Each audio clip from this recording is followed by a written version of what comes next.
Step one.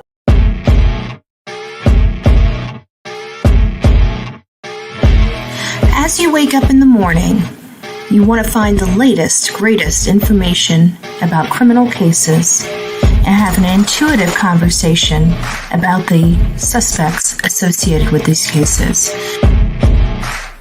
Head over to the Bullhorn Betty channel on YouTube.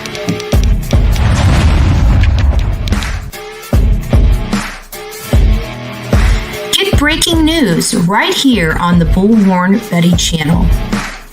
Welcome to the Bullhorn Betty Coffee Club. Enjoy your stay and enjoy your day.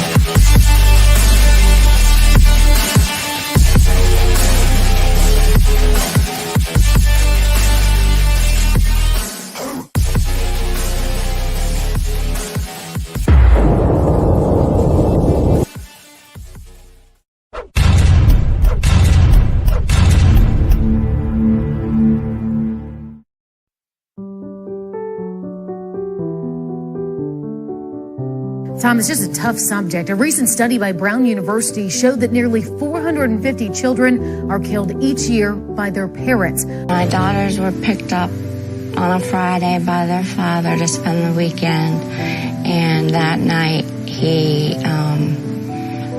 pumped carbon monoxide into their bedroom and slit their throats. Justice have begun for two children killed by their mother in Pickens County. 9-year-old Hayden King was laid to rest today. Hayden's 4-year-old sister Harper will have a celebration of life service tomorrow morning. Here's the story that's breaking at 6 o'clock. It's all centered around the three people you see on your screen. The key pieces in a Middletown murder case. On the left is James Hutchinson. Police say the 6-year-old was killed allegedly by his own mother. East Los Angeles mother was charged today with killing her 3 young children. The youngest was less than 2 months old.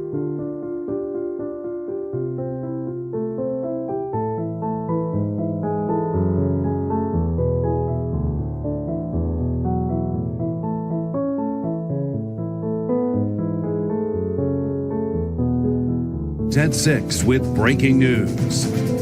Good evening to you, friends. Greg Merriweather along with Elizabeth Vow. Our top story today, that precious little 2-year-old right now. 2 people are facing charges accused of murdering little Nevaeh Allen. Investigators found the 2-year-old dead in Mississippi after several days of searching.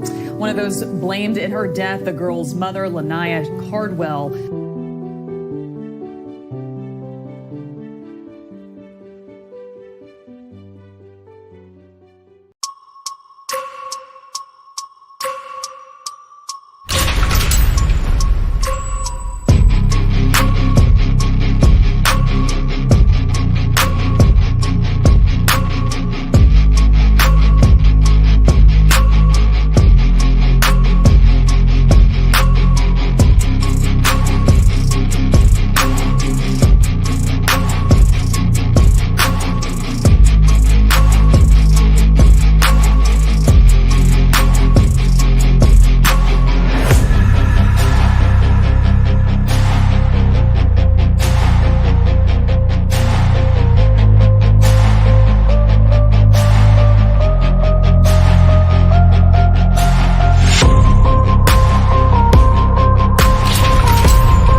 So, hello, YouTube. As you see behind me, this is Quinton Simon's home. This is where Quinton Simon disappeared from several days ago. He has not been seen. We just found out from a news report right here in Savannah, Georgia, that law enforcement has found new evidence.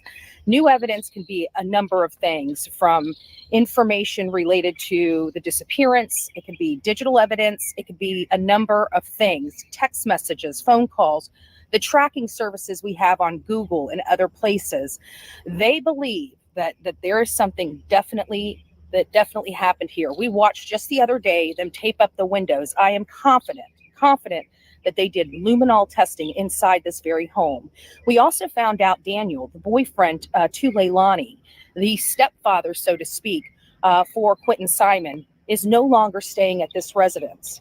He is actually now in Atlanta, Georgia. I was hopeful to see some media out here because I do anticipate somebody being arrested in the near future. That's why I'm here. I believe the family is responsible, the daughter primarily.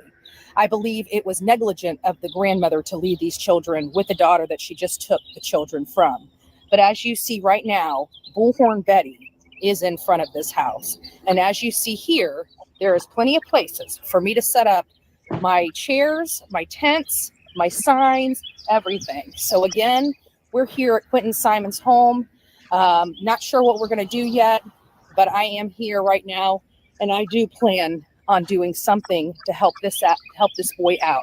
I see polls up here. I brought flyers and everything else. I would like to know from the neighbors what they believe happened in this home.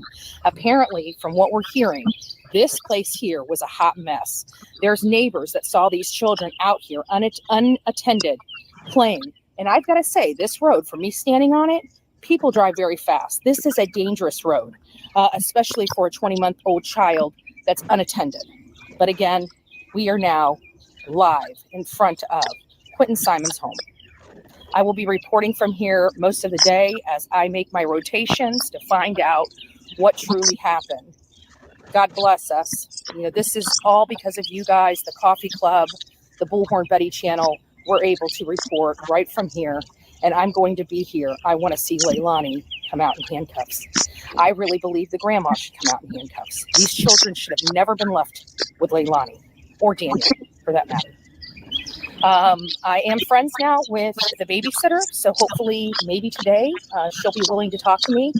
I hope she knows that I would like to ask her questions. However, I do not believe she is responsible and would like to give her a hug because I know she loved these kids very much so.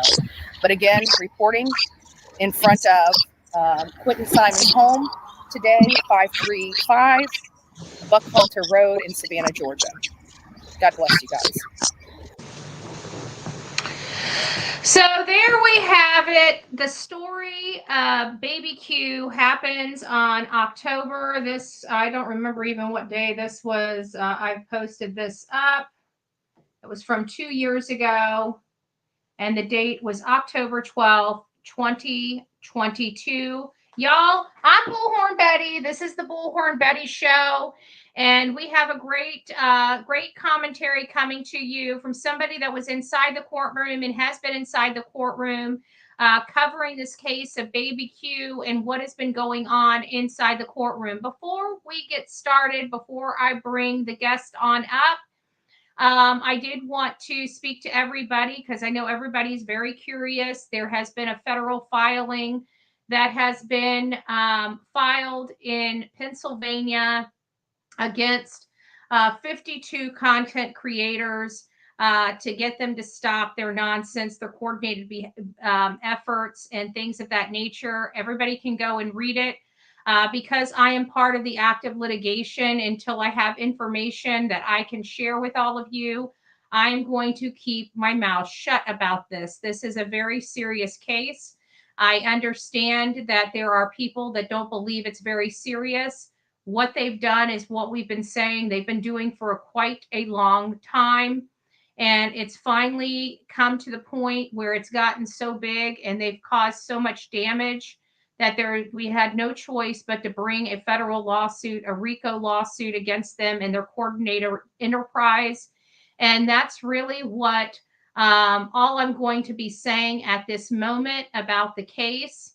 The people that are being brought up in this particular RICO case are sitting on a panel proving to the world that everything that was listed in that is accurate, true, and correct, because they're too stupid to realize they're digging themselves into a much deeper hole. And this is very, very serious. This has been a long time coming. This new situation that has presented itself, the Sebastian Wayne Drake Rogers case, was the straw that broke the camel's back. You can't treat people like this. You can't do what they're doing. I don't know how they thought they were going to do this and be okay. You're attacking national people, and people have had enough of the drama in the true crime. I'm very proud of this filing. I think it's going to be eye-opening as it starts proceeding through the court records, or the court case and the court hearings that will be coming up. And I think this is a step in the right direction to start cleaning up the streets of YouTube and to stop this drama for profit, this pay rage nonsense, this coordinated effort by multiple channels to cancel people that are trying to help bring answers to the world. We are media. We have brought a lot of information and a lot of truth to our platforms, including this boy right here, Quinton Simon. We are learning that everything that we had stated out there on those streets are true, accurate, and correct. Before we get started, there's just a couple other things that I would like to show you guys before we get started, before I bring our guest up to speak. And you guys will know our guests, and you guys already love our guests, so you don't have to worry. So let's just play. It's going to be about a 3 to 5 minute clip of this 5-hour live that I did. So here we go. Without further ado, give me just a second. There we go. They deserve to be heckled. Like, who supports a baby killer? This is a 20-month-old beautiful baby. We heard from a lady out here that can't have kids. You guys know a lot about my story. And it hurts because you see this beautiful baby that this family just disregarded.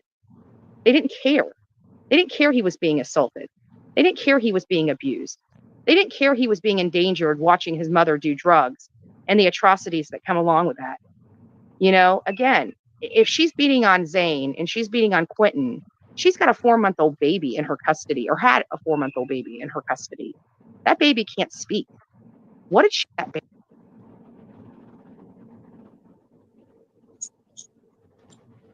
Audio's left out there. Mama Bullhorn, if you're on here, you see I'm live and I can't answer your call. Sorry, Mom. You know, if I answer your call, it shuts this whole thing down. So once Olivia comes here today, I'll use her phone and give you a call back. Just be patient. She's not here yet. She's getting some interviews.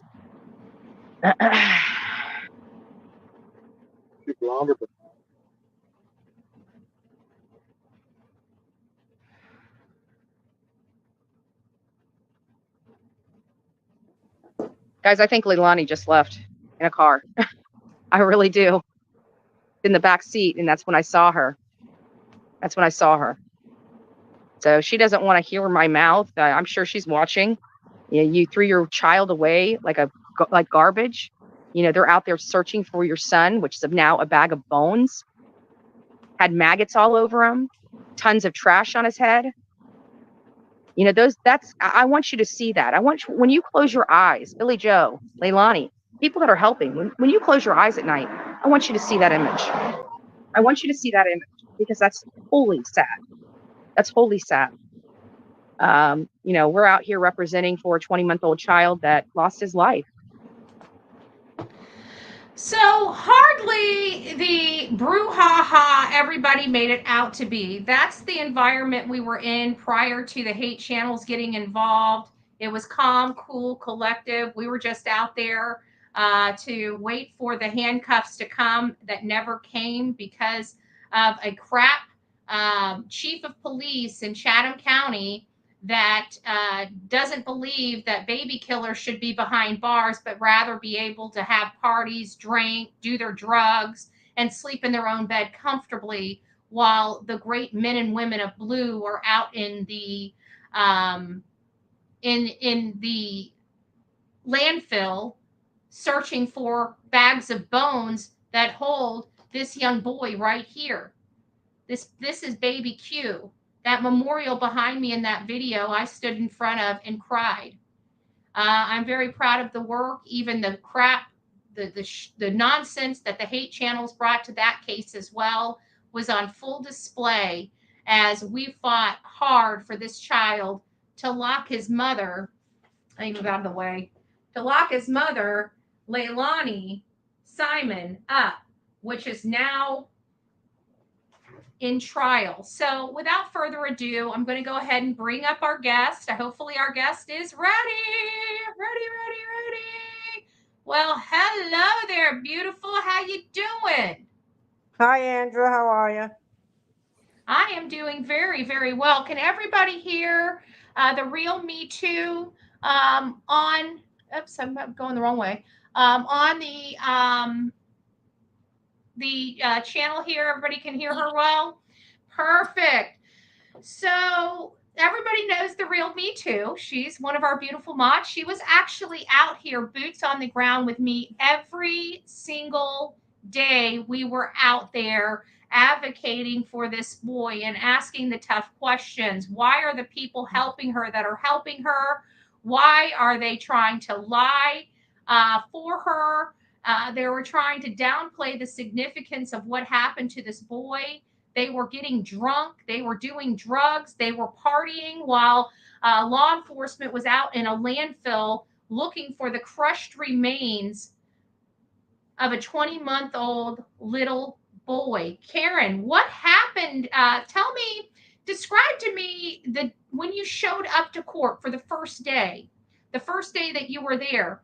Talk to me about what the environment was. What was the feeling like in that courtroom? What was it like meeting people as they were walking in to hear the trial of Leilani Simon? Okay, I just first want to start with one thing, if you don't mind. Go ahead. And like you said, I was out there every day with you. We were there for, 4 or 5 weeks. We witnessed a lot. It was, that was my first time out there with you on boots on the ground. I learned a lot Let me from back you. up. That was the first time we met person to person. So what was your first opinion when you when we got there and you met me for the first time? You were, very welcoming. You welcomed me right in there with you, and I was there every day ever since, and I haven't left your side.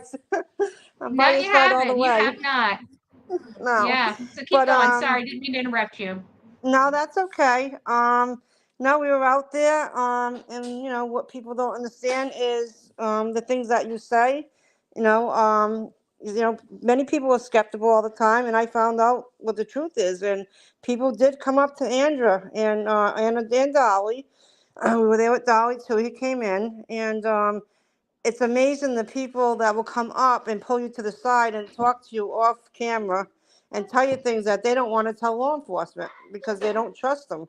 And I witnessed it, and it's true. And now we're seeing in court everything that Andrew reported on, everything that she said is being vetted in court by the testimony coming out. And I'm sitting there and I'm witnessing it, and I'm like, and she's finally getting what she deserves. I mean, she deserves credit. And we stood out there, Andrew. How many times did I tell you, Andrew, take my chair, sit down? She would stand for 9 hours one day, I counted. That Andrew stood out in this Georgia heat, it's hot. And she wouldn't sit down. She was fighting for Quinton. And the things that we heard from people that pulled us aside, it was heartbreaking. And it's all coming true in court, and I'm sitting there and I'm witnessing it. Yeah, because So we were the go ones ahead. that Quinton was targeted by Leilani. That was a big one. Quinton was not really loved by his mother. He was targeted. He was the one that got the brunt of the abuse, and we were the ones that broke that information.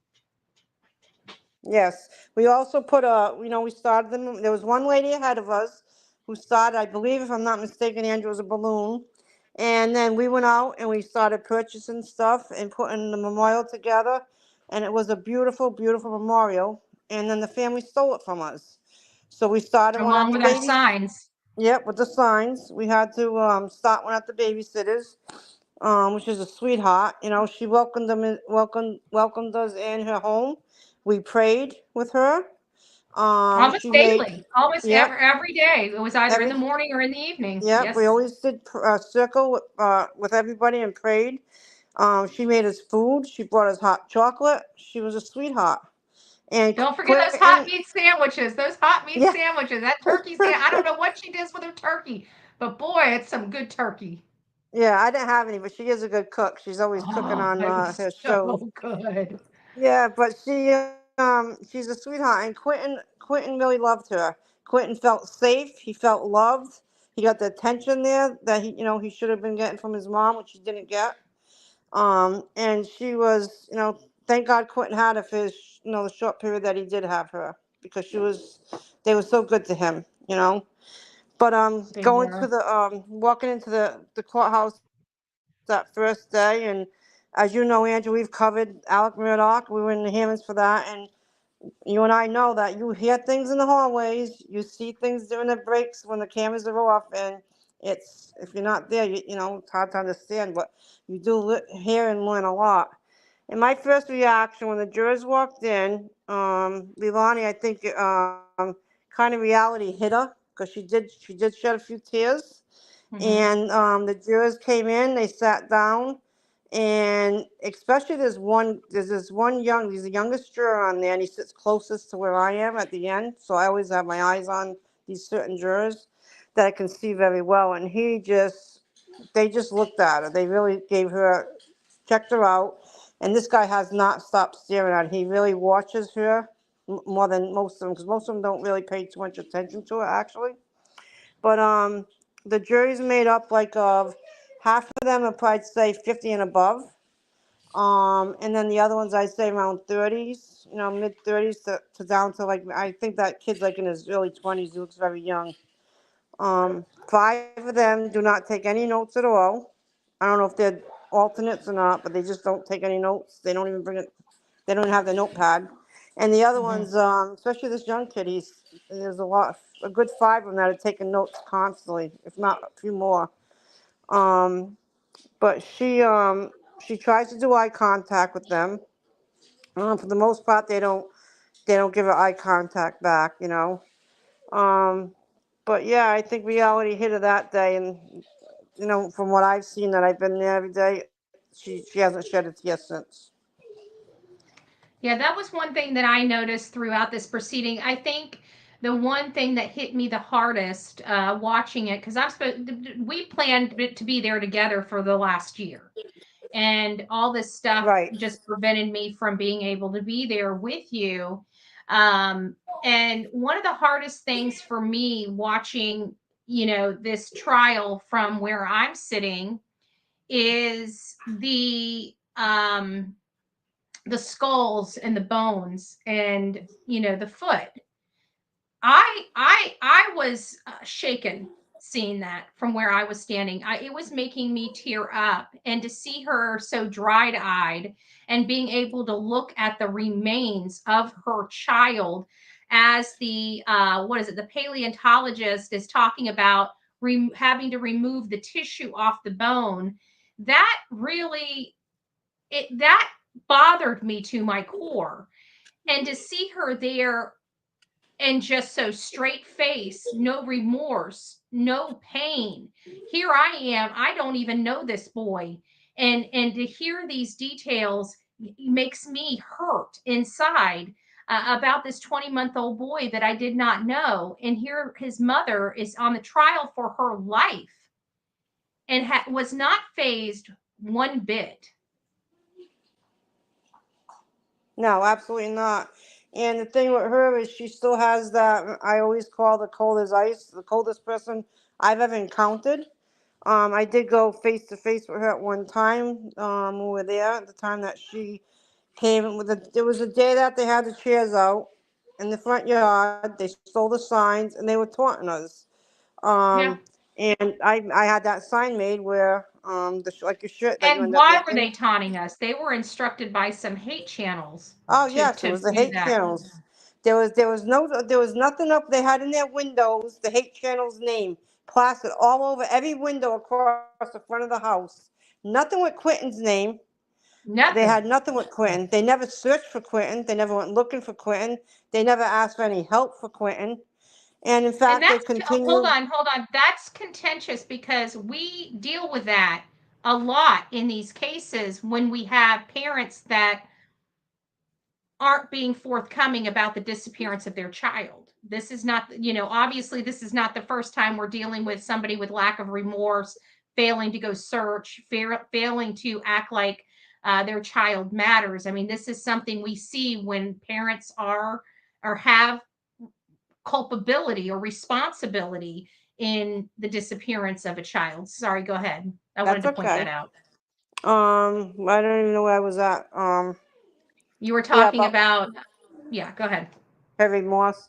Yeah, so we were out there, like I said, and that day that they did that kind of pushed us over the edge a little bit.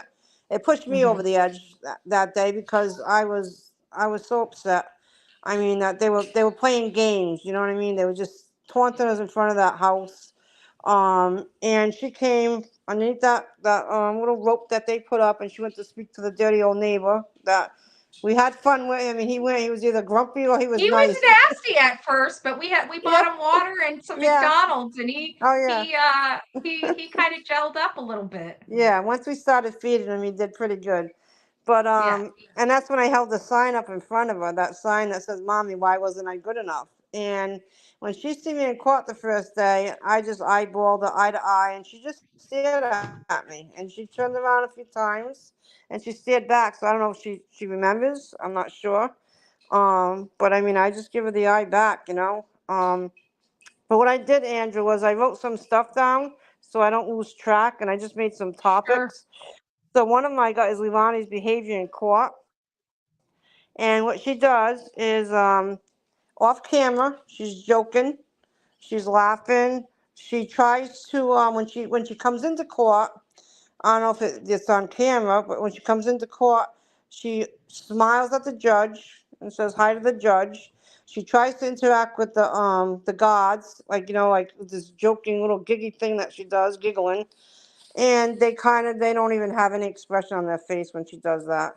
She's at the table, she's joking with the lawyers, eating crackers. Her lawyer goes out and buys crackers in the vending machine, and he sets them up for her, and when she comes in she has her crackers, which is no big deal.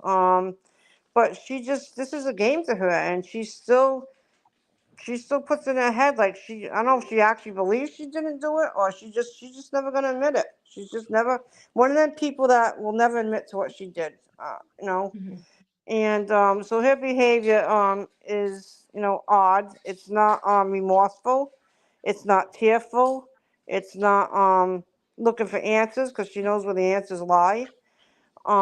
She made a remark when the babysitter's daughter, which is only a 17-year-old girl who was 14, 15 at the time that she was watching Quinton.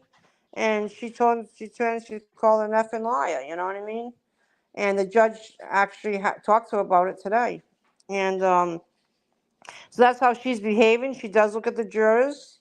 They come in, she puts her hands behind her back, and she's And I'm just going to stop you just for a second because I want to expand on this just a tad bit. We met Michelle's daughter. This is the one that was up there.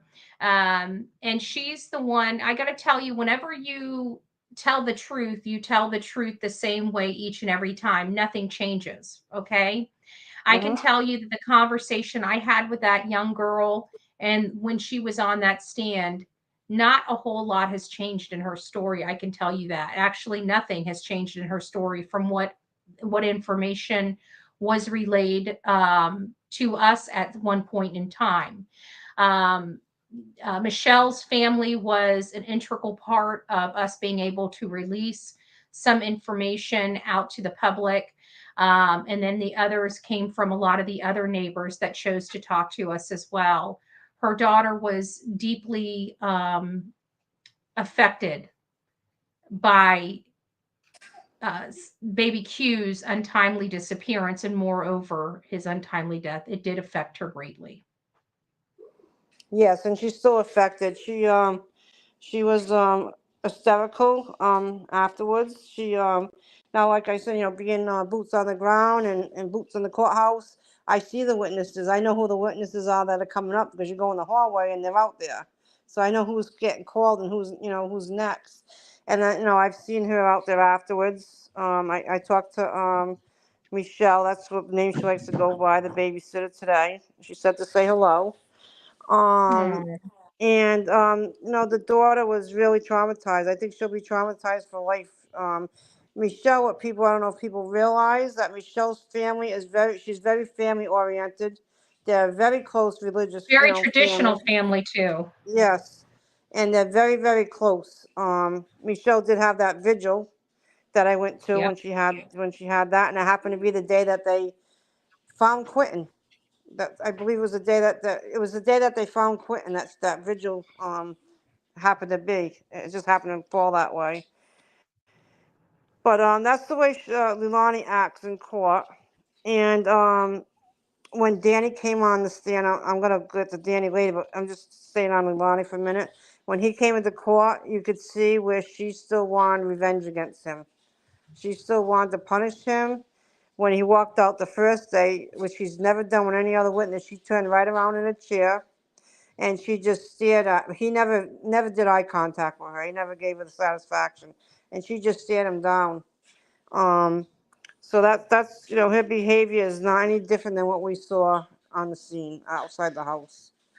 And so as far as like the judge, you've met her. She's a sweetheart. She is the nicest woman. I mean, I go up and down the elevator with her. Almost daily. She always interacts with me. She always talks to me. She addresses us She's in like, court. you know what I loved about it is Judge Newman was really good too, really sweet Yep. and really attentive. And I got to tell you, she seems very smart. She's a new judge as well. A lot of Yes. people don't know. Judge Tammy Stokes is newly elected. This is this is the biggest profile, like she's only had a handful of cases. This is the biggest and most high profile case that she's ever had in her career because she hasn't been a judge very long. And I think she's taking this position very well. I think she's doing an amazing job. I like the fact, there was one about whether they could bring in Leilani's what she was doing with her drug dealer to get, the substances. Exactly. And I thought Judge Stokes was fair on that. Now that the tables have turned, they're going to be, they've let that in or will be letting that in Yes. this proceeding. But she did, in my opinion, rule fairly on that. I'm a very fair person too, because it limits the amount of appeals. And quite frankly, at the time that they wanted to bring it up, it was more prejudice than probative, and there is rules for that. Right. And the defense opened the door for that because they were not going to bring it up. And the reason that the DA fought it is because what they tried to say, what the defense was trying to interpret, was that Danny was calling Leilani that night because she was out getting something, and he was waiting for her to come back with it. So that's how it ended up coming in. They opened the door for that. So he said it's important for us to show that's not what Danny's intention was. He was ready to go to bed before she even left. He was already in bed. And it hold came up in. On that. Go ahead. Hold up on that too, because it sounds like they, especially after Paul's testimony, it sounds like they're trying to plan B Danny Youngkin. If people don't understand what plan B is, plan B in legal sense means they're blaming it on somebody else. They're plan B. So I call them being plan B'd. And so if people hear me say that, that's what I mean, is that the perpetrator's trying to blame it on a third party, plan B. And it sounds like, were you getting that vibe in the courtroom that it seems like they're trying to point the finger at Danny as opposed to Leilani? Yes, which they know it's kind of impossible, because why would Danny allow his phone to be recorded, to tape everything? You know what I mean? He would have got, if he was guilty, he would have never done that, because they would have been talking. They would have heard all the conversations going on. So right there, the jurors should be, hopefully they're smart enough to say that's impossible just for that fact alone. Why would he allow that? And it was the night that this all happened. It wasn't like he had a chance to go home with her and then, talk to her. He did this from the police station, and it was just the first night that they were in the hotel. So he had no chance to tell her and warn her anything. Hey, we're being bugged, So I don't think he was going to, because it sounds to me like he actually cared about the kids. He did. And we know that he from the babysitter. He broke up on the stand, didn't he? He was crying on the stand. Yes, when he was crying on the stand. He broke down and he was crying in the hallway. And I overheard him say that, not to me, but he was talking to the advocate there, that they're making him look like a monster. And he was very upset in the hallway, very upset. But we'll go to Danny, see what we're talking about him. But I think Danny did very well. He was honest. He was truthful. He was polite. He was respectful. And he was very soft spoken. He's very soft spoken man. He's, from what I'm hearing, he's turned his life around. He's doing good, and he did care for. It looked like he had put on some weight, which is always a good sign, because the substances they were talking about doesn't leave you very hungry, so to speak. Right. So you go Yes, without he did. meals intentionally. Right. And he's the one, as we've heard in court, if anybody's been watching, that he's the one that got them kids taken care of. He washed, he bathed them, he got them ready for bed, and he'd get up in the morning, he'd get all 3 kids ready, 2 of them who were not his, and brought them to the babysitter so she could sleep till the last minute, till it was time to get up. So he did all that, and we had learned from Michelle, which was told to us before, and it's come out now in court, that when he would pick up the kids, we were told this, that they would, especially Quinton, would be very happy to go to him. He'd smile and be happy to see him. But when Leilani showed up, the few times she'd pick him up, they would cling to the babysitters, and he would cry, and he wouldn't want to go with them. So that's very telling right there. So, I mean, that's coming from a baby, you know what I mean? And, the babies have good instincts, so, Danny did, Well, it's like have dogs issues too. Your dogs don't want to come to you when you're being nasty to them, and the reason why I know that is because Delilah, when I put her on the bed, she doesn't want to go to bed, so I pick her up. That's the only thing I've got. I don't have my grandkids here anymore. And I've got to tell you, it's similar to that, because kids, and babies, they know when something isn't right. Like, we heard that Zane took, basically, these young kids, these toddlers, ran away from home at one point. Yes, they ran to the babysitters. They ran to the babysitter's house. They ran away from home. Like, you got to think that home life is pretty stinking horrible if two toddlers are running away from home and going to the only safe place they know. Yes. And then that was because Zane knew how to open the doors, and he took Quinton with them. And we knew this from when we were down there, that we had already learned this, that Quinton's the one that got backhanded and fell to the ground on the concrete, and he smashed his head and had a mark on his head. Zane didn't get repercussions for it, and neither one of them should, because they were too young. And it was because she was sleeping. Yeah, those kind the type of punishment they received were entirely too aggressive for the age and the size of these children. The other part is I saw today, and I'll let you get back to your list, was something that Michelle was talking about related to the food, about how she fed Zane. And while the defense, first, and then while Quinton was there crying for his food, she made him wait until Zane started eating before she'd give him his food. And they're like, but she didn't withhold food from him. And, the point I think that was a takeaway is that it was just mean. She was being mean to Quinton. She was intentionally being mean to Quinton for no other reason than to be mean to him. She hated Quinton. Yes, and I think that is the key takeaway from when we were out there working. It's what we learned, being boots on the ground.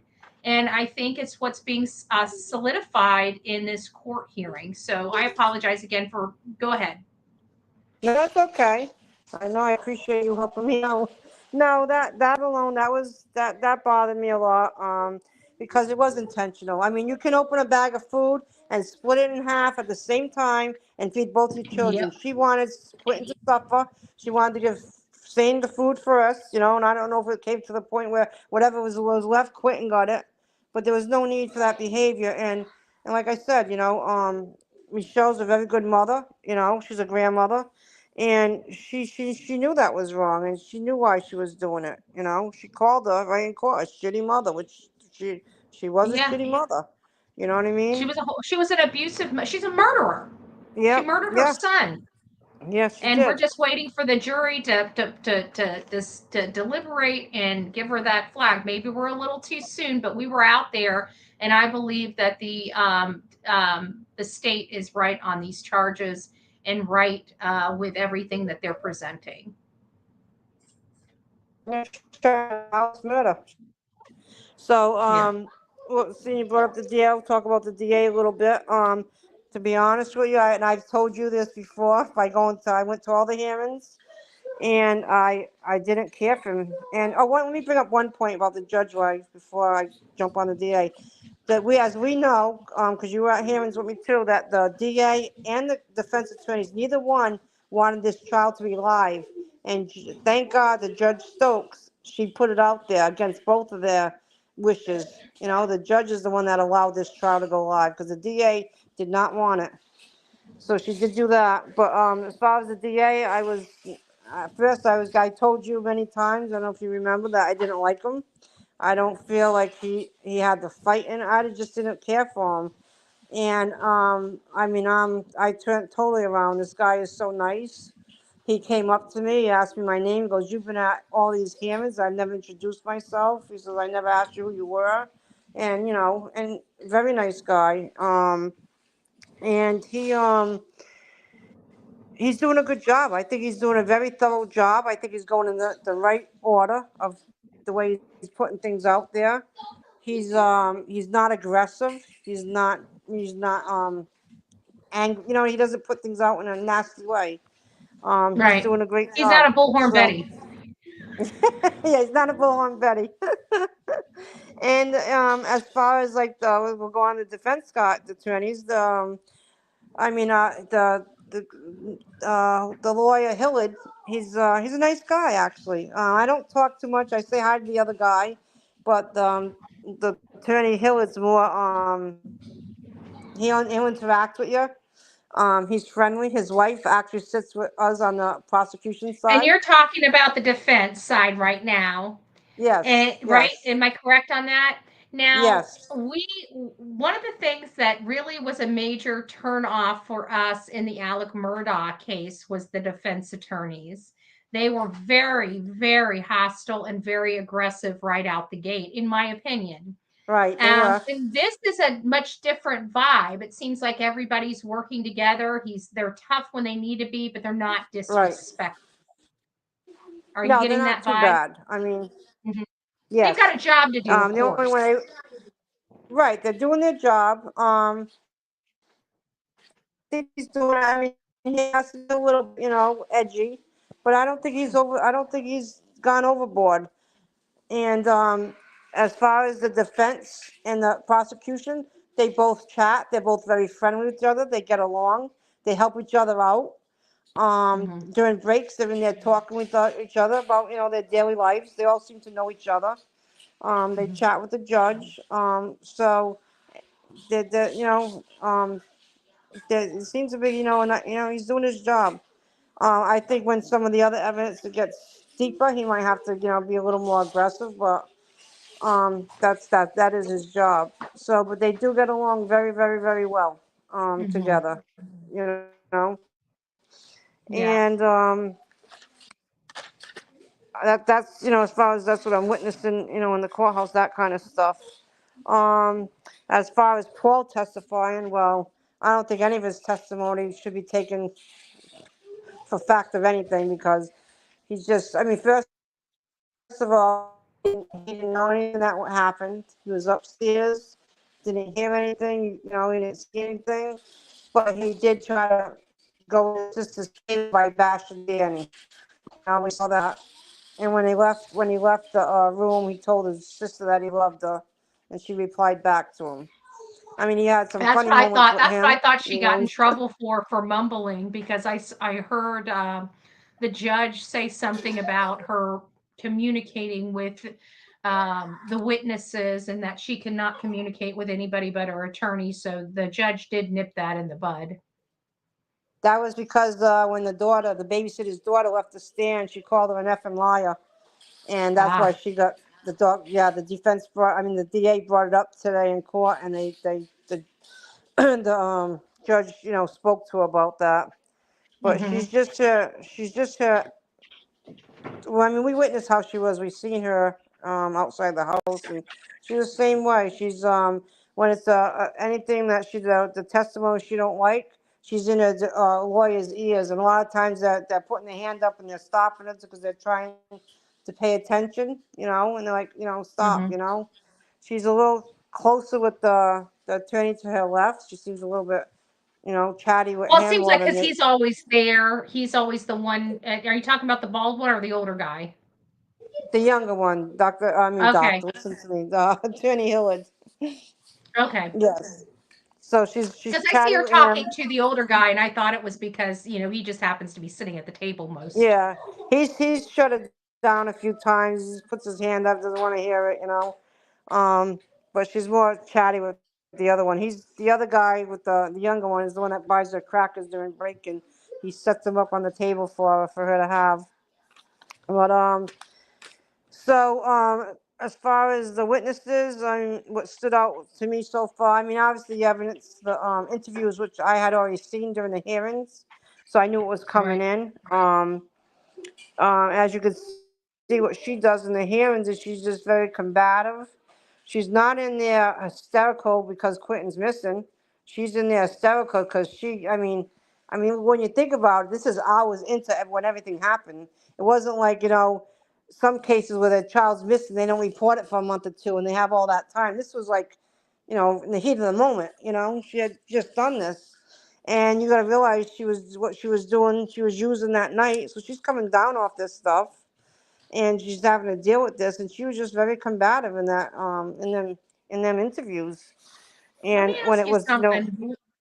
What did you think about the comment of the babysitter's daughter saying that Leilani couldn't believe how much Quinton looked like his dad? When I look at Quinton, I see nothing but his mama. Yes, she does look like his mother. So that was an odd statement. I had never seen a picture of Bubba, so I don't know exactly what he looks like. But we've always said that he looks like his mother. The Hawaiian look. He was a beautiful, beautiful, beautiful boy. That so many people, that babysitter would have took him in a heartbeat. She would have took him in as one of her own. As many And she didn't want others to get would. them in trouble. And they're like blaming her for not calling this and not calling that. She didn't want to cause problems for a family that's already going through a lot of stuff. Right. I think, and people may blame her for that, but she did try to tell the grandma, what was going on. It's just, I don't think she realized the grandma was just as bad as the kids. Yes, as we found out, well, she did in court. She was going to reach out to DFACS, but what happened was she had talked with neighbors and they had called already, because some of the other neighbors had found them kids out there too in the yard. One of the neighbors found them and they had them for I think over 35 minutes before the one anyone that was realized mowing they were his yard. gone. Yeah. So they had called, and what happened was they reached out to her, like she said on the stand. So she did talk to him. She says, I didn't have to reach out because before I went to reach out, they reached out to me. So why am I gonna go out and call them back after I've already talked to them? So and then for them to go out and attack the young girl at the time that would have been 14, 15 years old. I mean, what 14, 15-year-old is gonna call DFACS? You know what I mean? They don't understand that. She They don't told their even know mother how. what. Yeah, that's You know, ridiculous. yeah, so they beat her up on that, and so she did report everything to the mother, and the mother reported everything to BJ. And BJ did So absolutely nothing no, because she was only playing with the court systems to keep those kids with their abusive and drug addicted mother. that's exactly what it was. It was as we seen in the interview. Leilani said it was nothing but a paper trail. My mother was gone 2 to 3 months at a time. It was only to keep me from her losing the kids. And like we talked about, me, you and I, that I mean, if Billy Joe had custody and she was kicking them out, which she was, they were in the process of looking for a place because there was constant arguing going on with the mother and her daughter. And like you asked me the other day, well, what was Billy Joe going to do with the kids while she's at work? You know, so we don't know. But it's a sad case all around, and I'll touch up on some of the topics. Like, I mean, the witnesses that really hit home to me is the babysitter, obviously. Danny, I mean, I 100% believe him. He was, I think he was a great witness. And And he was embarrassed by some of the stuff that he wrote to her, like talking about the kids as mean kids. You could see, obviously he didn't expect Quinton to die. No. To be murdered by his mother. And I think looking back broke his heart because he called them mean kids at one point. And you could see the disappointment in his face by saying that, but he told the truth. Yes. And he shed more tears than she shed since, this trial started, since it all started, But, so, the babysitter stood out to me. Danny stood out to me, even though the lady with the seance got a little crazy that day in court. Let's expand on that a little bit. Now, she was doing very good at, testifying. I thought she was spot on. She seemed very authentic. But there was a turn whenever the defense started pressuring her, and it seemed like she wanted them to know what she heard. But it felt like it was more forced at this point. And then she kind of threw a curveball in. And it really, I believe what she said to be true. But when you're looking at the jury, 12 bodies, and what they must think after that, she may have really impaired her own testimony by those statements, because people really don't believe in that. There are some people, I mean, we had what appeared to be a ghost running behind me in my live, and it appeared to be the size of what baby Quinton would be. It was very crazy. It's not something that I truly believe in, but I saw it with my own eyes on my own live. So it's hard to dispute it. And he was running to the babysitter's house on it too. Of course. Yes, that's what was even crazier about it. We really did believe I truly believe I saw a ghost that day. In my live. I didn't see it at the time. My back was turned toward it, but everybody told us. And when we went back and looked at it, it sure looked like a little guy running across the road. It sure did. I mean, I'm not a big believer in that, but I mean, I saw that and I was like, wow. But could she be speaking to him? Maybe, but it seemed almost like a Salem witch trial, so to speak, vibe you got after she made that. And then she talks about having a craniotomy or craniectomy or whatever the hell it's called, and excuse my language, and then it just kind of sealed the deal. And it makes me wonder what the jury is going to do with her testimony. Did she basically impeach herself? How much weight are they going to really give her? Well, the way I took it is you can't refute the fact that she did have a relationship with them. She had put in there that she was trying to help Bubba. I guess that's who she knew first, I think. I'm not sure. I think that's what it was. She was trying to help them out and guide them. And so she did have a relationship. And she, I believe what she said. I truly do. I'm hoping that the jury will at least believe what, that the beginning of the testimony. She went a little too far. But from the understanding is what she told, what she said, and it's got to be in the record. Because the defense tried to put out there, well, yeah, you put that up there after they found her, and according to what happened is she told the DA this before Quinton was even found. I mean, anyone could have came up with that, I guess, but it just kind of ruined some, such good testimony from her, That's what I was saying. I wish. Right. But when you take it along with what the babysitter's daughter says, or what the babysitter said, maybe they'll take that into, consideration. Yeah, because the story seemed to be like related to what Leilani said or how she treated Quinton, seems to be, you know, the same from person to person. You know, it seems like Right. this, you know, and that's what we had learned boots on the ground as well, that she was very, very abusive to Quinton and Quinton alone. And she, you know, treated him differently than her other children. Yes. So we all kind of cracked up in the courthouse a bit, but when the defense says, "Sure, show I us," know. I'm like, The judge "Okay, is don't like, touch." please don't turn my courtroom into an S show. Please don't turn Oh my my courtroom into God. an S show. I think that was shut down fairly quickly, and the defense jumped right on it. Oh yes, please do show us. I was waiting for a Bible and a candle to come out. I know. I'm sure the defense would have done it too, just to discredit her even more because that's their Yes. job.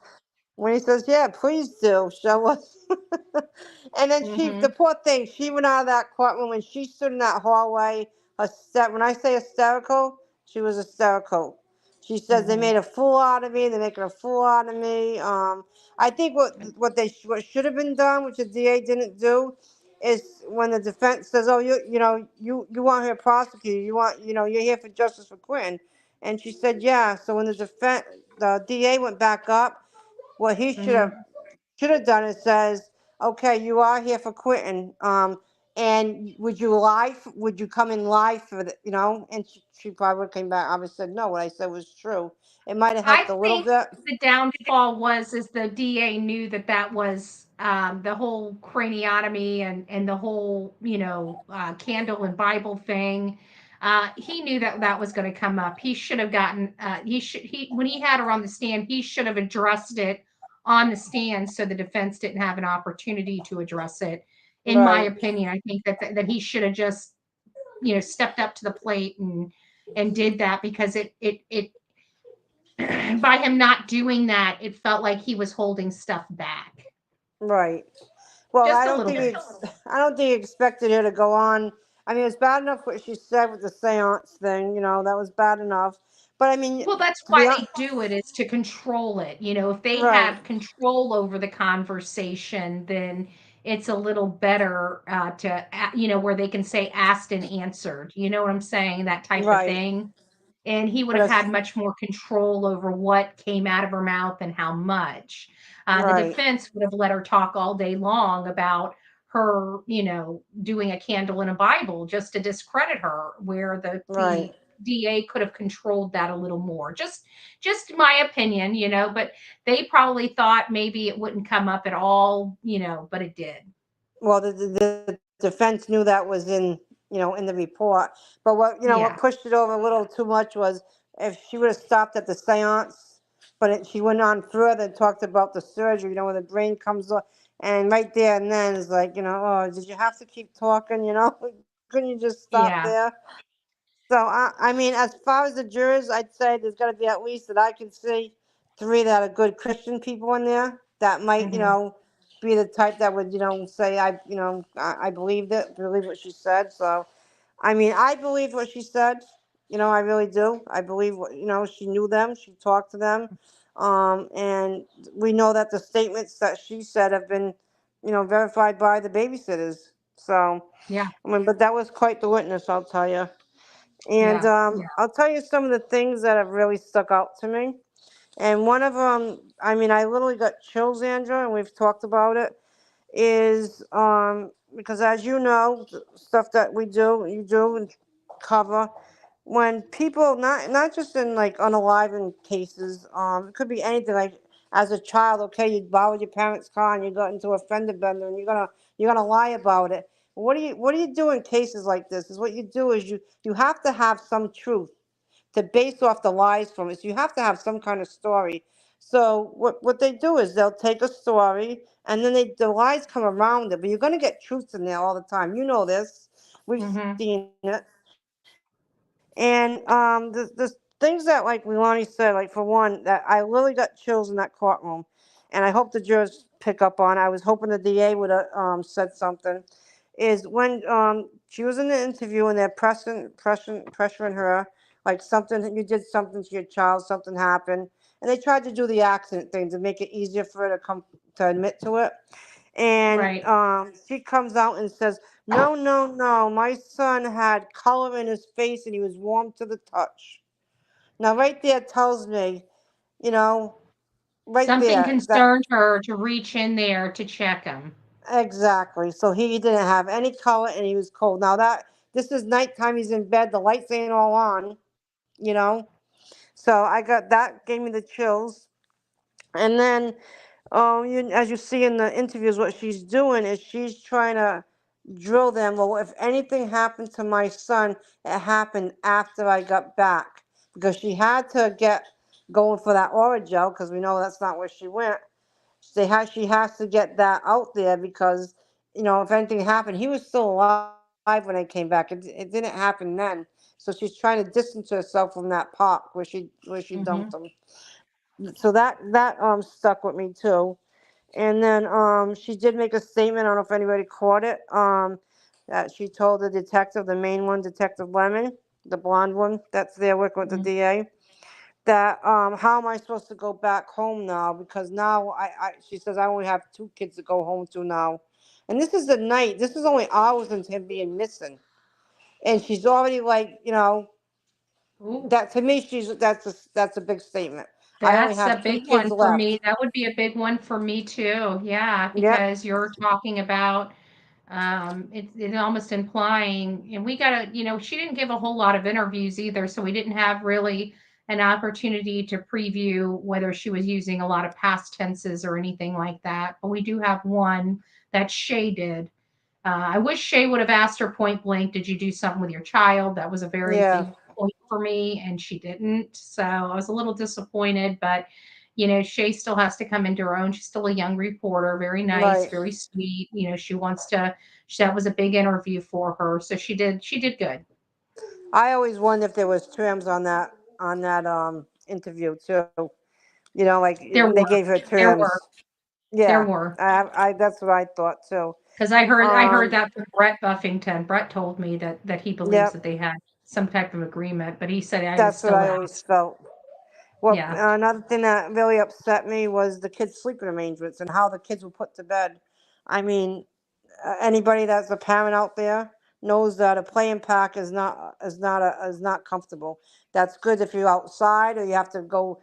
You sleep at someone's house for a few days, or to put your kid in to play with or whatever. So while you're busy, but that is not a comfortable mattress It's to not sleep an on. appropriate bed for a No, toddler to call home or, to no, have for their own bed. But I do believe that they were using that pack and play because they wanted to keep him in that pack and play without getting yes, out, because he you could not know. get out of it. So Yeah. that bothered me. And I mean, no offense to anybody that does this, but as a mother and a grandma, I would never put a 20-month-old to bed with a tablet or a 3-year-old. I mean, when my kids My were little, mom said they the same exact thing.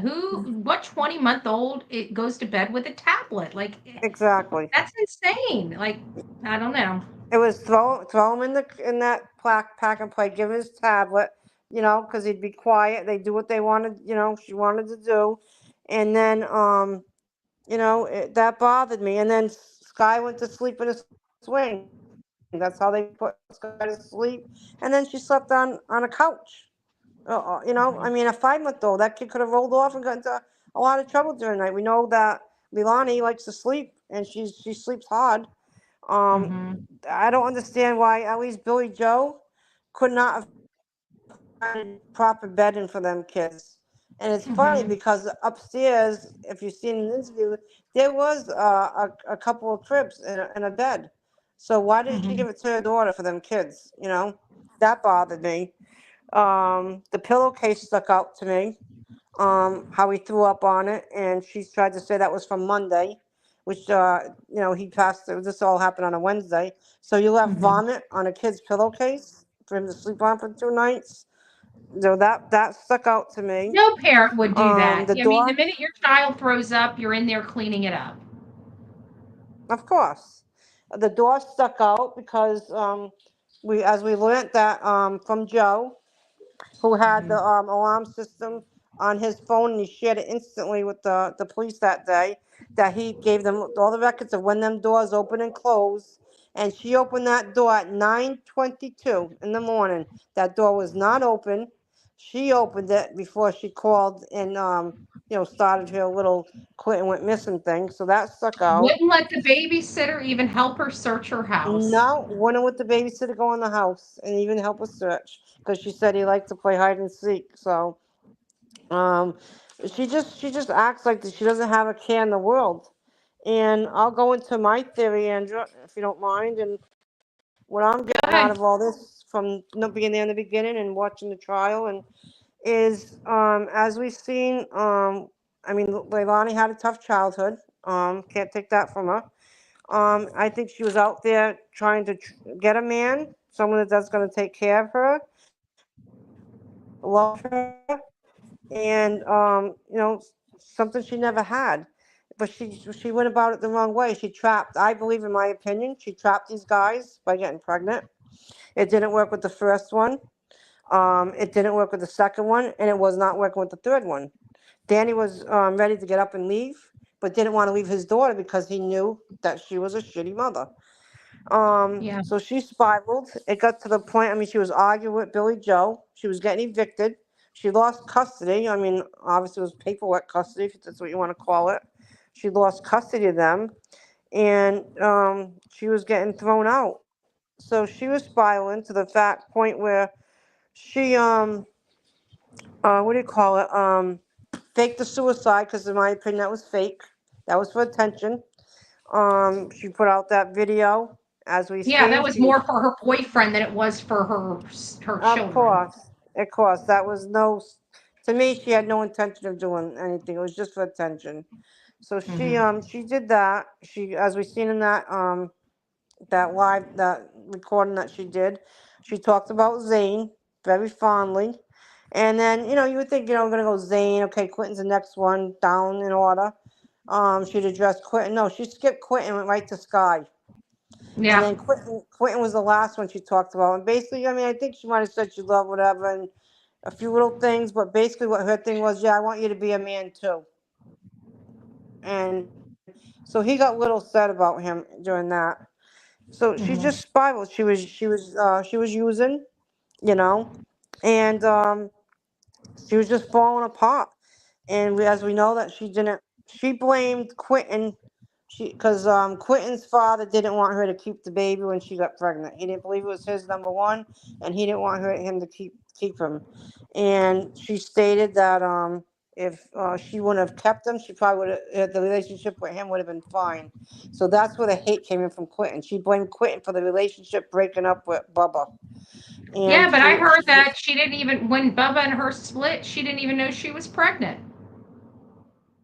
No, I know. Well, that's true too. So I don't know. That's what she stated though. So It I don't know sounds how. like what she does is, just in my opinion, from what I'm hearing, is that she gets with these guys and then starts hounding them over her own personal shortcomings, so to speak. She's Right. not. She has self image issues about herself, and she blames it. It manifests itself in her brain, and she just attacks them, because you could hear by what she was saying to Danny about not, it's like, well, if you weren't, like, all the stuff that every text message was arguments back and forth. Right. Like, at the end of the day, who wants to deal with that? There was a lot of arguing going on in the house. Even Paul, testified to it on the stand. There was, a lot of arguing, but she failed. I mean, and the men she picked weren't the best of men. They had issues, but she just was spiraling, and Quentin was the one. She took out all her frustrations. I believe she took all her lifetime experience of frustration out on Quentin. And he got the blunt of everything. We had learned that in the beginning.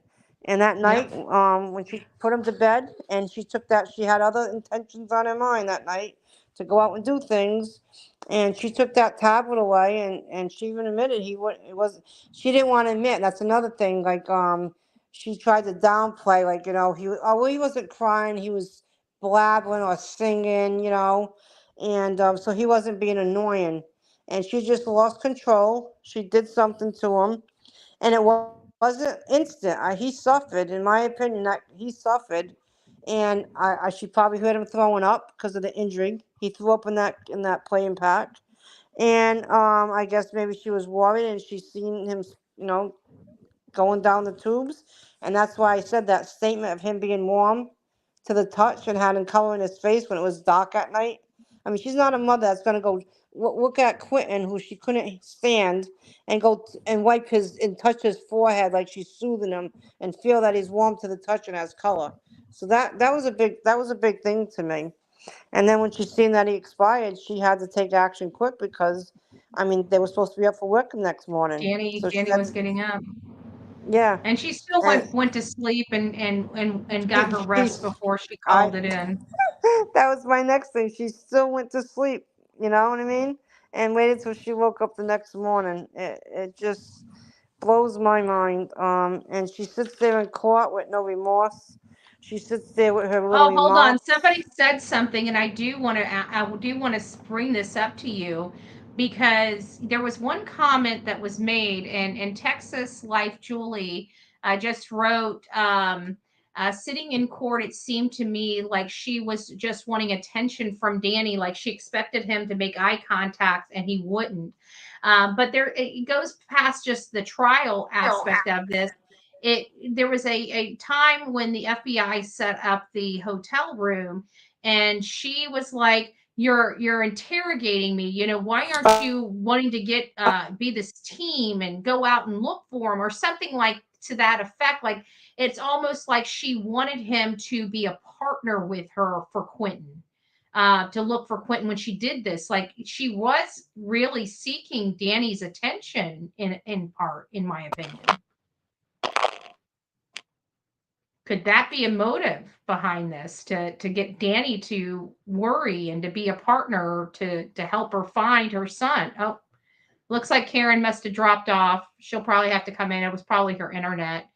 Give her just a few moments to get back. So for those that are just coming in, thank you all. I've got two here. So Callie girl, thank you so much. Hello, everyone. It's me, Jen. It's nice to see you. Justice is coming, baby Q. Hit the like button for Justice for baby Q. Thank you so much.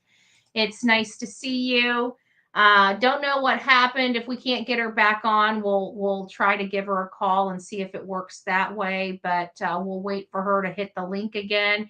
Karen, if you're watching, just hit the link that I emailed you or text messaged you earlier and just pop on back in. So we'll see what's going on there. This has been a very interesting case, to say the least. She is on trial right now for murder of her toddler son, baby Q, which is Quinton Simon. He was the cutest little boy. It's heartbreaking. There he is right there, that beautiful, beautiful face. I mean, it's just heartbreaking how anybody could do this to a child. How they could do it to their own child is even more perplexing. But we're finding out, when we were younger, it was all about stranger danger, but we're finding out the true statistics of stranger danger. And quite frankly, they're really low. Karen's back. I'm going to go ahead and bring her up Yeah, now. I'm sorry. My Okay. daughter's calling in. It threw me off. I hope she don't call back again. Yeah. Gotcha. So that's basically what I think. I mean, obviously that seems to be what happened. And as far as the defense, they're just gonna go against all the evidence. They really don't have anything, in my opinion. Gotcha. I mean, to think that they're gonna blame Danny when Danny let them record everything and went to work and it shows him leaving work, and I don't think that's gonna work. I really don't. Yeah. And as we know, we haven't even heard the journals that are gonna come in, and you and I know pretty much. We think pretty sure we know what's in them journals. Yeah, and that is another thing. Is there's a lot of questions that have been going through. I've caught a few of them that want to know: do we have an idea if and when Billy Joe is going to take the stand. Well, I would think that's how they're going to get the journals in. I don't know how other way they would get him in because she's the one that had to turn him in. Well, So just I because would. she had to turn him over doesn't mean they're going to be able to be used as evidence. They do have, motions in limine, motions to suppress. They have a lot of, they have 403B. The probative value outweighs the prejudice, or the prejudice outweighs the probative value, rather.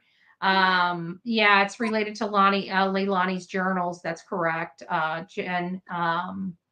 So Well, what do you the journals are coming in. I just don't know Okay. how they already ruled on that Okay. in the hearing because they didn't want them journals in, and thank you Judge Stokes for that one because them journals are big. We know what's in, pretty much we think we know what's in them journals, let's put it that way. Right. And I seen Billy Joe in court that day. I seen him on the stand, and she was a basket case over them journals to the point where she tried to put up another room in the house to try and say them journals were in a different spot of the house and she had no right to get to them. That was Leilani's personal space, and that did not work because the DA caught her on that, and they are Yeah. coming in. So I don't know if they have to come in through her because she's the one that had to turn them over. I'm not sure. I don't see how Right. Billy Joe wouldn't testify. Maybe not. I mean, I don't know how much Billy Joe wasn't there, number one.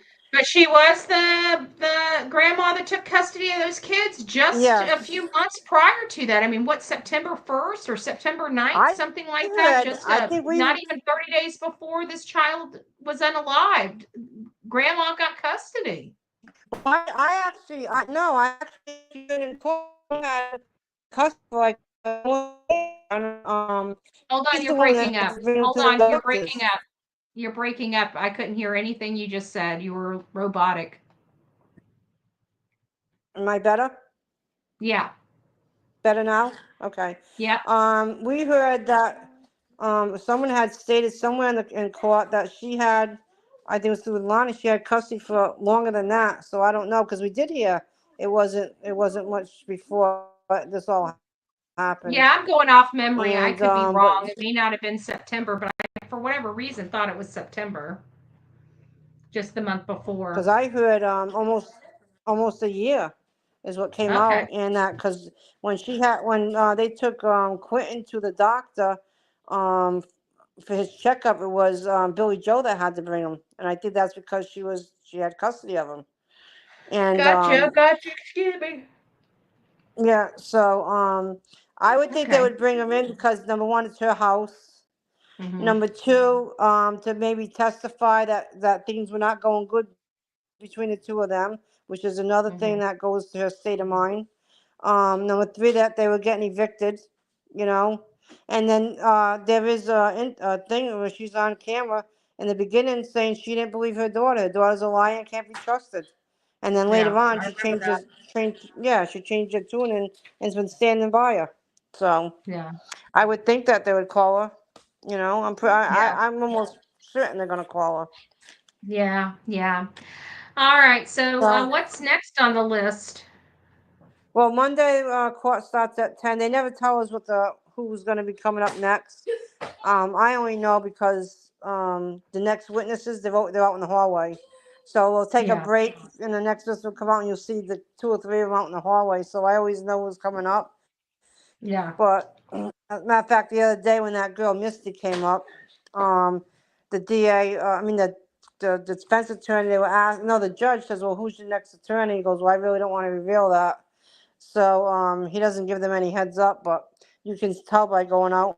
You'll see him out in the hallway who's coming up next. So the way it's going, I think it's getting closer to Billy Joe coming in them journals, because I think them Yeah. journals are going to take some time.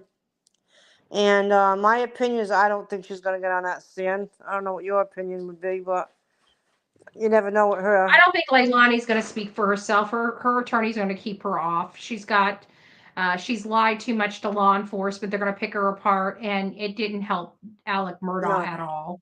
So No. I don't think it's going to be in her best interest to be on the stand, at all. Right. They will go over everything, and she does not want that. That will, they're going to need to try to say the state didn't prove the case, but so far it seems like they are. Right. And it's just so unfortunate that camera that was outside, I mean, just directly at the trash containers wasn't working it was it wasn't an outdoor camera, it was an indoor camera that was put on the outside and basically put up there just to scare people away because whether she knew the cameras were there, I don't think she was in the state of mind she was in. She wasn't really thinking. She just had to act. But I mean, Yeah. how It's and that then oh shit factor that I always talk about. exactly, and then them at least they got the car, the picture of the car going through, and her pulling up to the trash, and you can see the lights, and then she sits there for 35 minutes, sits there, after Wow. she gets rid of him. To And make then one sure thing I he's didn't bring gone, to up. make sure it's picked up. Yep. And another thing that happened is I wanted to brought up is the cereal. How odd was that cereal, and why they keep bringing that up? Now, anyone that has common sense, and then the people that know what baby cereal looks like and the containers it's in, you drop something like that, even if say a bag of sugar, you drop a bag of sugar in your car, you're gonna have a pile of it. It might spread a little bit, but she obviously took that thing of cereal and she spread it. She went from left to right, all over the back of that car to cover up probably where Quinton was laying when she traveled with him. Yeah, that's what I That was thinking because it would have she was trying to think how to absorb the fluids. He was probably you got to understand when, I don't want to get graphic here, but your body, exactly when you're deceased, your muscles stop working. And right. muscles is what holds everything in Mhm. ourselves, the Right. liquids that our bodies Yep. have Right. And that happens instantly. That happens very. instantly. That's an instant reaction your body does. And I mean, it was kind of odd from her that happened. I forget how soon she said it happened, but I mean, why wouldn't you vacuum that up? You know what I mean? I mean, Yeah. but that's what that Or, cereal was I mean, about. think I about mean, the rest of us. What would we do if we dropped you know what we do? We'd sweep it out onto the ground. I mean, yes, we wouldn't leave it in the car to get ants and everything else if a box of cereal spilled. I mean, if we right, didn't go, if we were too lazy to freaking vacuum it up, I mean, what's the next thing you do? You right. just take your hand and just scoop as much out of the vehicle as possible. And that's what the DA was implying about it. That's why I kept bringing up the cereal. I And didn't I'm hoping, understand that, but now I do. Okay, thank you for yep. clarifying that. And I hope he hammers away with that on closing because Mhm. all you gotta do is look at it, and common sense tells you the pattern of it. She went left to right, almost like that carpet stuff you sprinkle on your floor. But Yep. they used to have me Yep. vacuum up so it smells good, exactly like that. And that's what she did. So that was very telling too. And there's gonna be a lot more coming. Yeah. So overall, how do you think the state's doing? What do you think the state needs to focus on the most, and how's the defense doing, and what do you think they need to focus on the most? I think the defense is just gonna go against all the evidence and say like, okay, can you prove that was their car? Can you prove she was driving it? Can you prove this? Can Mhm. you prove that? I don't think they have really much to go on. I think it's just going to keep getting worse on top of it. They're doing what they have to do. They're doing what they can. I mean, they're lawyers. They're not new to this game. I think they know exactly what happened. And to be honest, I don't think she's even admitted to her own lawyers what happened. I think she's still going with, Right. Well, they but never ask. I can tell you, I've worked with attorneys yep. for a really long time. They don't, especially defense attorneys, they try Mhm. to get all the evidence in before they start asking questions, and they ask very Right. specific questions. They Yep. never ask you, well, did you unalive your kid? They don't want to know the answer, and they don't want their client to perjure themselves. So Right. I'm pretty sure she hasn't told her attorneys everything. No. But I think the DA I think they're doing a really well job. I really am. I'm impressed. I think he's putting it out there in the right order. He's not, some attorneys, they'll put things out there and they'll jump, and then they'll go back to the middle, and he's putting out in chronicle, in the right order. And I think Right. I think he's doing a good job. And I think he needs to focus on the statements, like, bring up the pillowcase. What mother would, kid throws up and is sitting on his pillow for 2 days. I mean, come Right. on. They'll be able to tell by how old, how dried up that was. They'll be able to tell that was fresh or not. And he Right. needs to hammer home on the statement with the color. That statement she made. The statement of that cereal to me is very telling. And also what came up today too was the flashlight that she had. She had a flashlight on at them hours. At 1 something in the morning, she put that flashlight on her phone a couple of times and shut it off. And then she did it again later, 2 more times later. Gotcha. Is there anything that we didn't yet cover that you think is important before we close out the show?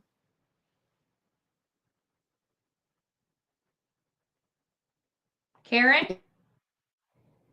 I hear you, but you're barely coming in. Karen?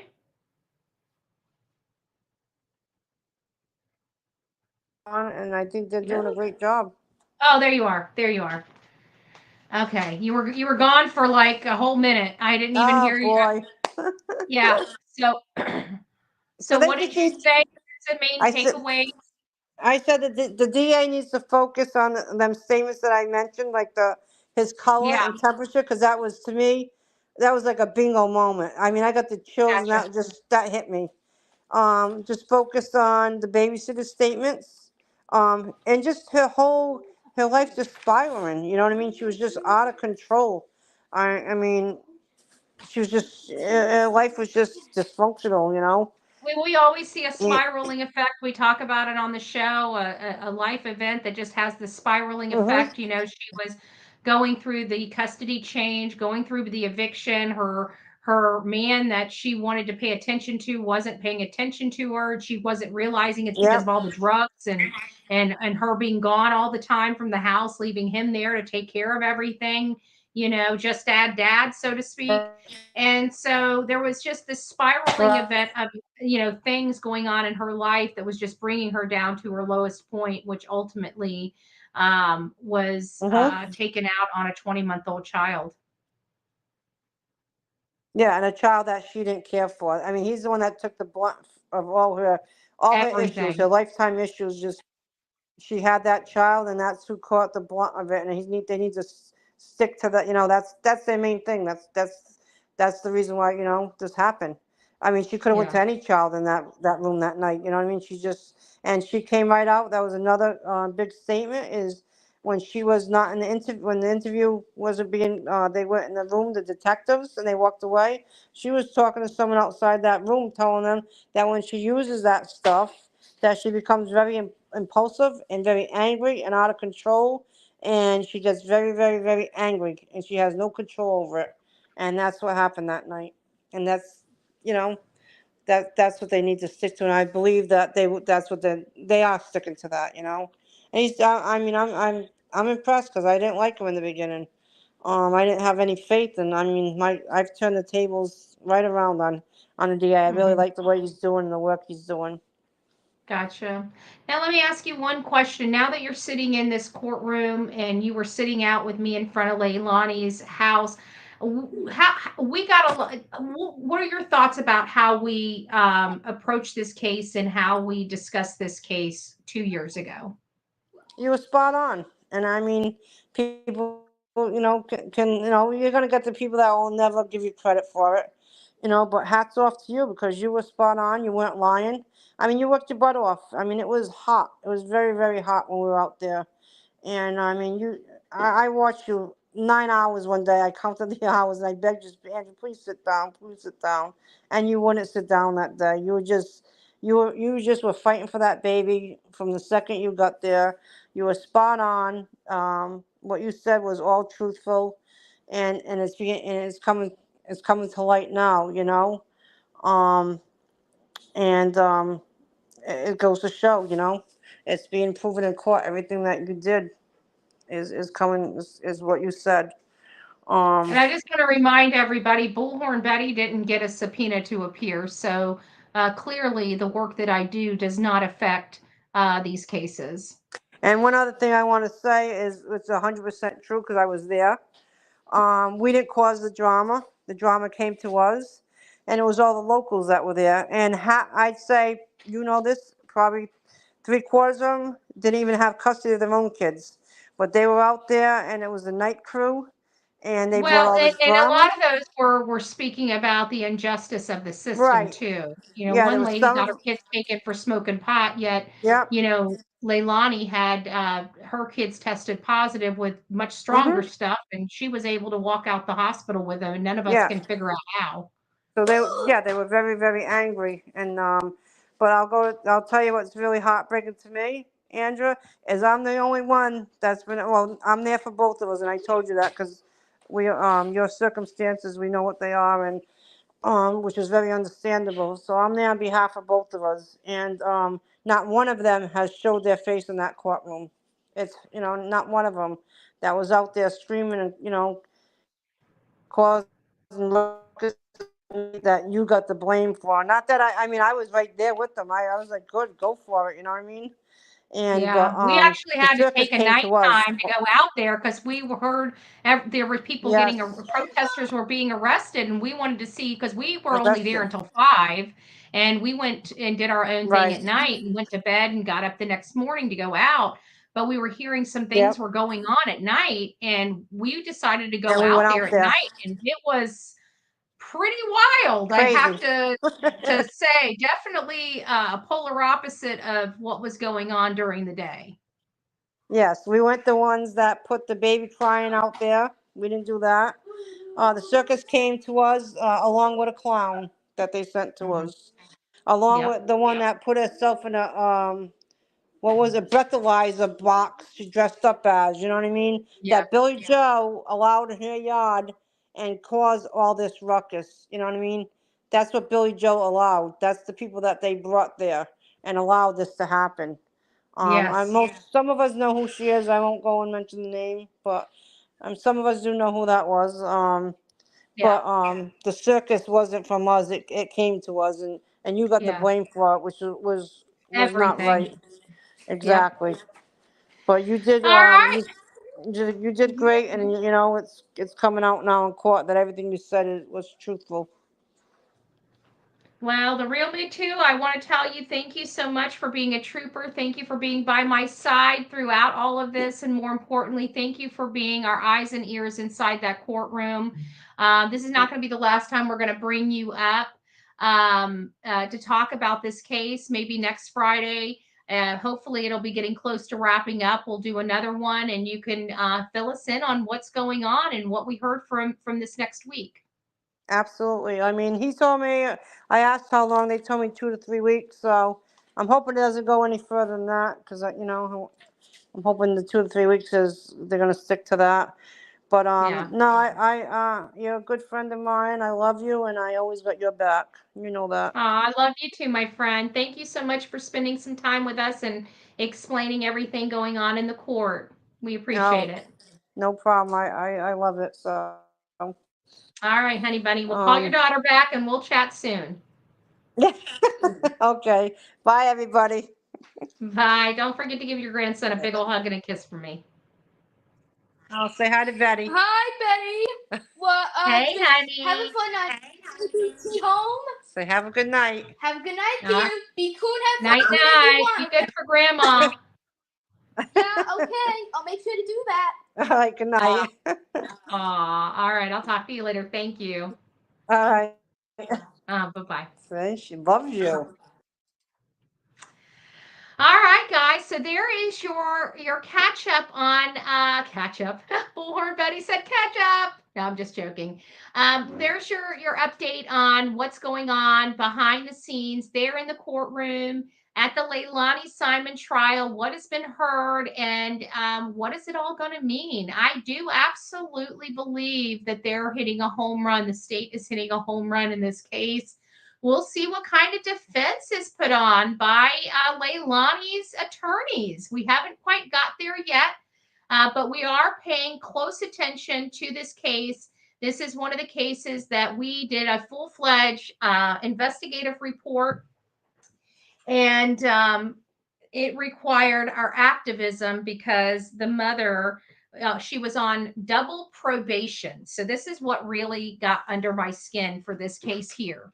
They didn't even need to start the clock on the murder trial. They didn't even need to start the clock on it because the entire time she was on 2 different probations and she couldn't pass a urinalysis. They had a reason to lock her up without even charging her with her son's disappearance or his murder. And they still let this woman sleep in her own bed, utilize substances, drink alcohol, and party after murdering her son. That's why we were out there. That's why we were demanding justice. I just went out there to capture the arrest, but it turned into so much more than just seeing a woman arrested for murdering her son. It became a political activism and a victim activism to get this lady put behind bars where she belonged after murdering her 20-month-old son. It was bad. It was bad, but we did what we could do, and we set up a huge and a beautiful memorial for this child that those scumbags took away from the community that spent hundreds to thousands of dollars to set up. These people, and I'm talking about the entire family, Leilani, her brothers, her mother, her stepfather, disgusting individuals, soulless individuals, and thieves. Thieves. They're disgusting. They all should be behind bars for what happened to this child. All of them. More importantly, Billy Joe Howell. She deserves to be right next to her daughter in that jail, because if it had not been for her, this child would have been properly removed from that home, which this child should have been, along with the other siblings. If the grandmother had not intervened, this child would be alive today. Billy Joe has blood on her hands, and we're never going to see her pay her ultimate cost for what she did to this child and her failures of this child. All right, guys, that's all we have for today. Thanks for coming and joining the Bullhorn Betty channel as we break down yet another case that we covered and hit the ball out of the park with our reporting. God bless each and every one of you. Don't forget to be fearless. If you see something, say something. An ounce of prevention is worth a pound of cure. And until next time, please be safe. But more importantly, please be kind to one another and start being good people to the ones that aren't today. God bless. Oh, let me go through here. Sorry, I want to get these all on. Thank you. California girl, thank you so much. It's me, Jen. Thank you. Justice is coming for baby Q. Hit the like button for justice for baby Q. God bless you. Wendy, thank you for becoming the newest member of this crazy crew we call the Coffee Club. Welcome to the Insane Asylum. Boop, boop, boop, boop. Miss Margaret, it's nice to see you, my love. I thought you all did a great job of bringing advocacy for Quinton. The live coverage of evil versus good was very evident. Thank you so much. God bless you. You guys rock it out with your coffee beans out, and we'll see you first thing in the morning. God bless. And have a good night. Arrive alive. Be safe. If you drink and drive, don't drink and drive. Sorry, I shouldn't have said it that way. There's Tow to Go. There's Ubers. If you're going out tonight, be responsible. God bless.